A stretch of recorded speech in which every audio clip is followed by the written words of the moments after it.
আসছে ত্রয়োদশ জাতীয় সংসদ নির্বাচন, আর এই নির্বাচনকে ঘিরেই ভারতীয়দের মাথা ব্যথার যেন শেষ নেই। ভারতীয় গণমাধ্যমগুলো প্রোপাগান্ডা থেকে শুরু করে নানা রকম বিশ্লেষণ ছড়াচ্ছে। তবে তাদের ভাষায় একটি বিষয় স্পষ্ট, বাংলাদেশের তরুণ বিপ্লবীরাই এখন ভারতের অন্যতম দুশ্চিন্তার কারণ।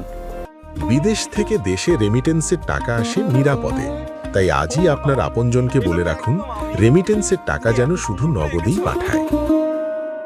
সম্প্রতি হিন্দুস্তান টাইমস এই তরুণদের কোচি বিপ্লবী বলে আখ্যা দিয়েছে।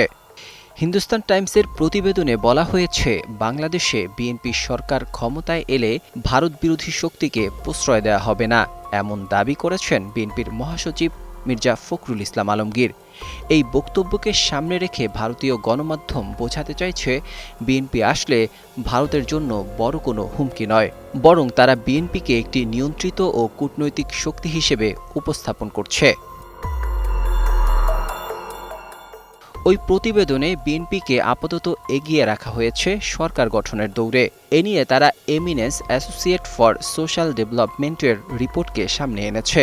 তারা বলছে ৭০% মানুষ আছেন বিএনপির পক্ষে, যাকে ভারত সুখবর হিসেবে বিবেচনা করছে। কিন্তু একই সঙ্গে ভারতীয় গণমাধ্যমগুলো আরেকটি বয়ান দাঁড় করাচ্ছে। তাদের মতে, এখন ভারতের মূল সমস্যা জুলাই আগস্টে মাঠে নামা সেই তরুণ বিপ্লবীরা, যাদের বড় একটি অংশ প্রকাশ্যে ভারত বিরোধী বক্তব্য দিয়ে থাকেন। কেউ কেউ তো সেভেন সিস্টার্সকে দখল করে নেয়ার হুমকিও দেন। সেই কারণে একদিকে বিএনপিকে গ্রহণযোগ্য হিসেবে তুলে ধরা হচ্ছে, অন্যদিকে তরুণদের অপরিণত বা কোচি বলে খাটো করা হচ্ছে।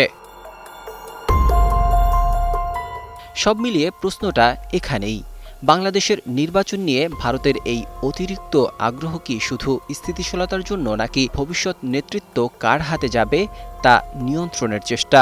কারণ ইতিহাস বলছে, বাংলাদেশের রাজনীতিতে তরুণদের অবহেলা করে কেউ দীর্ঘদিন টিকে থাকতে পারেনি, আর সেই তরুণরাই এখন ভারতের মিডিয়ার বয়ানে সবচেয়ে বড় আতঙ্কের নাম।